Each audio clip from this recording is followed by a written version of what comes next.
加柏特傳奇系列，承傳衛斯理冒險精神，繼續燃點香港華語科幻小說光芒，將說不出的話帶進科幻世界當中。一切始於一個不屬於這個世界的短信，它不是警告，而是一個宇宙向另一個宇宙發出的求救。當宇宙正走向崩潰，唯一能改變命運的，是一顆被人類誤以為只是展品的一塊奇特的石頭。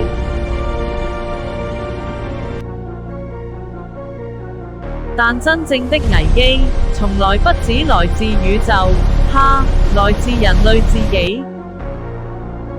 在地底某一個深度，一些不明用途的儀器，就夠吞噬大地，然後像從未存在過一樣，被抹平。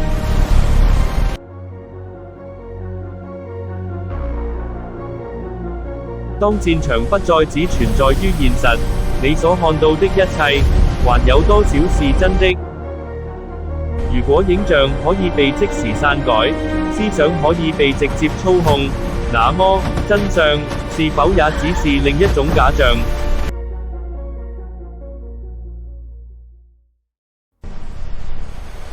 有時候，控制一座城市，甚至不需要一顆子彈。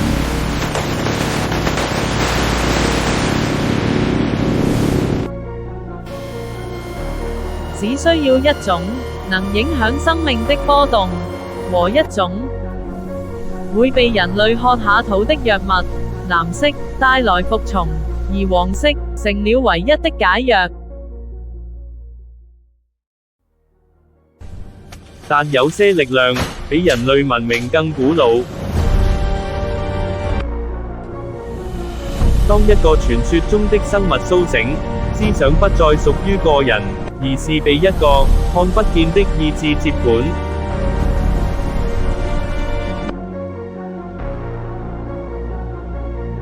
如果一個人能在全世界最安全的地方消失，那麼這個世界還安全嗎？當時間被扭曲，當現實被撕裂，加柏特必須在死線之前把世界拉回正確的軌道。因為這一切從來不是巧合，他們早已相連。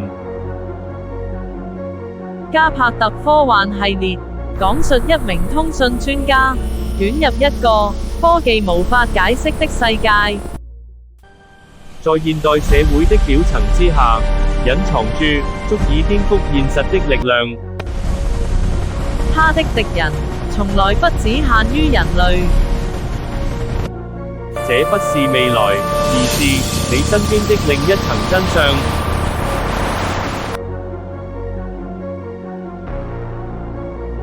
如果你曾被衛斯理的世界吸引，那你絕對不應錯過這套橫跨科技、未知與人性的科幻冒險。加柏特系列已正式登陸 Amazon Kindle， 記得訂閱與追蹤我哋，第一時間踏入加柏特的世界。我哋下一個宇宙見。